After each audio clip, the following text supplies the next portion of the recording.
maybe it was a bit of a cult. During Essential, they promoted another training called Sourcey, a deep, more intense program to help you step into your full power and purpose.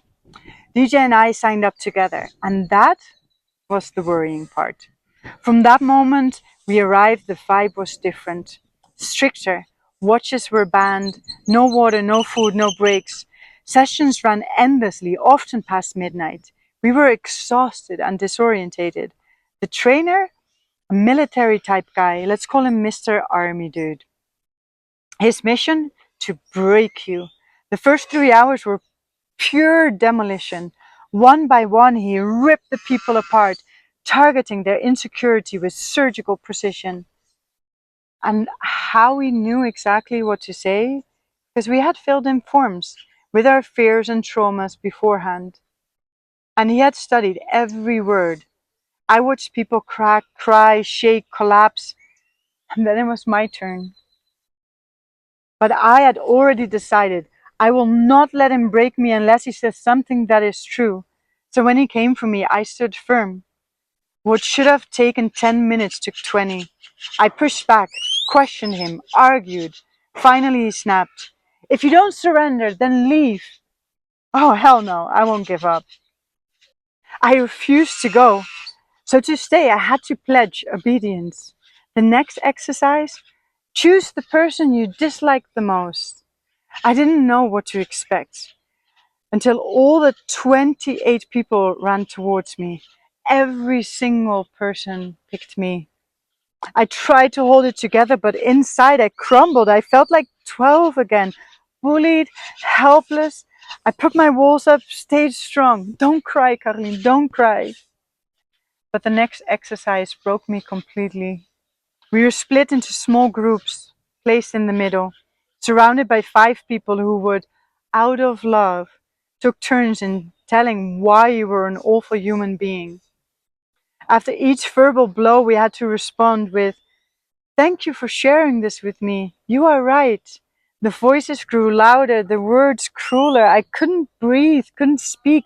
I had a full-blown panic attack. And that was only day 1. And from that moment on, I was the broken one. They destroyed me early. And every session after that was like kicking the corpse. That experience still lingers in my head today, and I wanted to post something about the workshop on hives, but because of the confidentiality agreement, I wasn't sure if I could share. So for legal reasons, I kept it vague. Just so that you know, hives was before Facebook, something super popular in the Netherlands. Honey, spinach, and regret. I sit with a loaf, dark and dense, layered with brie at reckless expense. Spinach wilted, a ghost of its prime, drenched in honey, oh what a crime. A clash of flowers, unholy blend, each bite a journey I wish would end. Yet here I sit, too stubborn to quit, suffering through each honeyed bit. The unflushable truth. I met a man who spoke his truth, a tale of wisdom, depth, and youth. But I saw in grand display was a turd I once sculptured one fateful day. Too large for fate, too bold for flight, it clogged the hole and put up a fight. And in that moment, proud yet torn, I pondered sharing what I had borne. To snap a pic, to spread the news, a masterpiece, but I refused. For some creation fast and grand are best kept hidden, are best kept hidden out of hand. So there it sat in stubborn might, refusing to yield, refusing the night. Yet patience won, the beast did fade, flushed away, its mark unmade. And so I learned, as we all must see, to eat fiber and let things be. You see, that had nothing to do with the training. So let's talk about beliefs, just general ones. Because at the end of it, here's what I was... You see, that had nothing to do with the training. So let's talk about beliefs, just general ones. Because at the end of it, here's what I still hold true. I believe that my lemon, grapefruit, kiwi, carrot, spinach, tomato shakes keeps me healthy. I believe in ghosts, that many men are idiots and everyone has dirty thoughts. I believe my mother and Uncle Alexander are the best people in the whole wide world. I believe God loves us like a father loves his children. That true love is for everyone and that we all return to the same place and that reincarnation is real. Once I probably was a soul bug and in another life a skinny little witch hanged in front of a church. And I believe so much more. This is my truth, and no training is going to change that.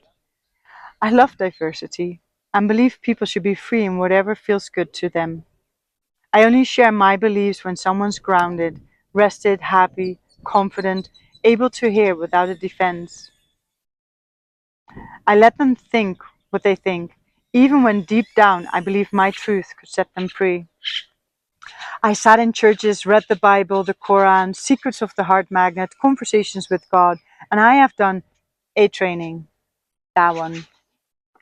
That was different.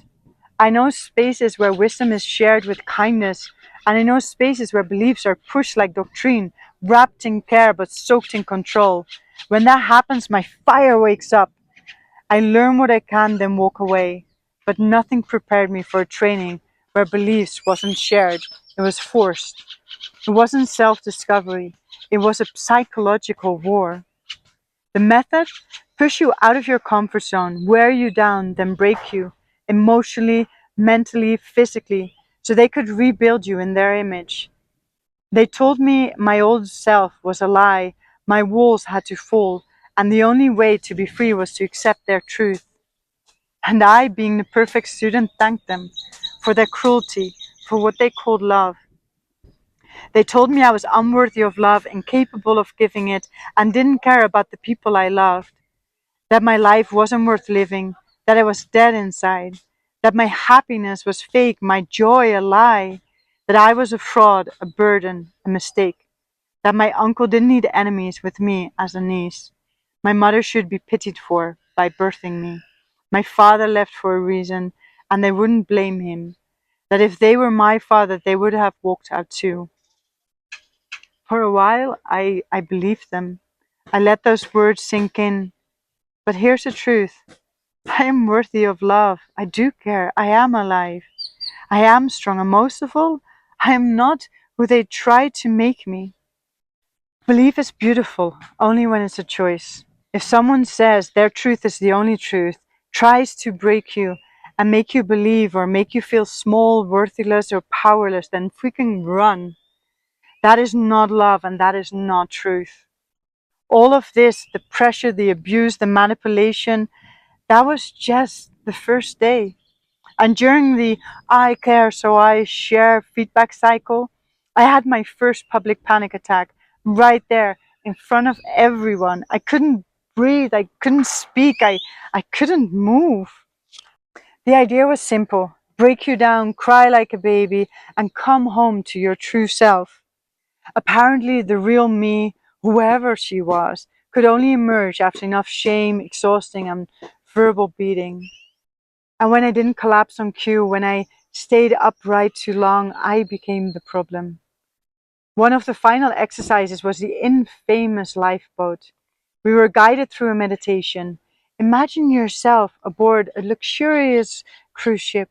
Everything is perfect, and then suddenly it starts to sink. There's only one lifeboat with room for 5 people. Everyone else dies. The task? Shout for 2 minutes about why you deserve to live, then cast your 5 votes. At the end, 5 survivors got on the boat, while the rest of us were left behind to die, given a single minute to record farewell messages to our loved ones. Traumatizing? Absolutely. It bonded people through emotional shock, a classic cult tactic. And if there's anything good I took from that hell, it was that the participant told me, unlike the turd, he spoke with warmth, clarity, and real care. He said, I'd offer you a seat in my 5-person lifeboat because I believe in you. You're strong. And if you allow yourself to connect more deeply to your emotions, you'll inspire the people around you. He didn't need to destroy me to say that, and for that I thank him. I tried to hold myself together, but after days of panic attacks, sleepless nights, and relentless mental torment, I finally broke, not from epiphany or healing, but from sheer exhaustion. That's when the army man trainer who lived to break people decided it was time to finish me off. Before the training began, I shared my traumas, including my sexual abuse. So unprovoked, he looked me in the eye and asked, if I wanted to rape you, could I? I froze. I didn't know what to say. I leaned in. Could I? Yes, yes, I whispered. He kept going, digging deeper in my pain until I couldn't breathe, until I sobbed and collapsed on the floor. Now I had finally broken. Now I could be rebuilt. Now I was ready. To celebrate this so-called breakthrough, the group lifted me into the air while true colors played and everyone clapped like I'd just been reborn. Afterwards, they made us sing, dance, and smile because we were now free, enlightened, reborn, according to them. Everyone assumed I was floating in some pink cloud of bliss, high on healing, but I saw it clearly for what it was. It reminded me of a church I once visited where men were cured of homosexuality, where premarital sex was a sin, masturbation was the devil, and people fell into the spirit with the same glassy eyes I saw in that training room. It reminded me of a class where a teacher insisted fruit was the absolute truth. Babies suck nipples for sexual gratification. I called that bullshit. I said babies suck to survive, not for pleasure. The rest of the class sided with Freud, and I failed the exam for writing what I believed instead of parroting what I was told. Back then, I could walk away from Freud, but this time, I didn't leave the training feeling free. I left the training haunted and hollow, disconnected from the people I loved, with the third's voice echoing in my mind, poisoning every thought I had about myself. The training didn't set me free. It reprogrammed my pain, and they called it growth. It didn't tear down my walls with kindness, it shattered them with cruelty, and the worst part, they said it was helpful. But here's what I believe. I am worthy of love. I am strong. I'm full of love, and I'm already beautiful as I am. Growth doesn't come from pain alone. It grows through love, patience, and self-compassion. And no one has the right to claim that they can free me by breaking me. Not even the army turd. 2 weeks later, I could finally smile again. The turd, he dissolved, flushed into oblivion. There are marks for sure. Looking back, I finally understood why things ended with DJ. During my worst panic attack, he didn't check in. When I was in a panic, I left the training in the middle of the night to walk home, which took me hours, and he stayed. When I spent a day crying, he ignored my calls and hung out with some random hornet friend. Maybe it was the training brainwashing him with their put yourself first doctrine, or maybe that's just who he really was. Either way, I know I would never abandon someone like that. No amount of forced self-love talk will ever convince me that real love isn't about showing up for those who you care about. After I posted my honest experience on Hives, because why the hell not? The trainers themselves added me and were clearly not thrilled. Soon after, I started getting subtle threats from the Institute. Then DJ's best friend, fully indoctrinated by them, delivered the final insult. The coaches say Caroline is a lost cause. She's mentally unstable and will drag you down, DJ. Keep your distance. And DJ? He believed them. That was the final straw. I told him to get out of my life. No regrets, and I never looked back. So that was the humongous backstory of my experience with the training. Now, back to the call. Meanwhile, my friend had called me for advice. He'd heard about everything and wasn't sure if his heartbroken friend, Mr. Anonymous, should do the training. I said the first part of the program was actually gentle, sweet even, and it might help him distract him from his heartache. So yes, go, but keep in contact with the people outside this bubble. talk to friends, and if anything feels off, call me.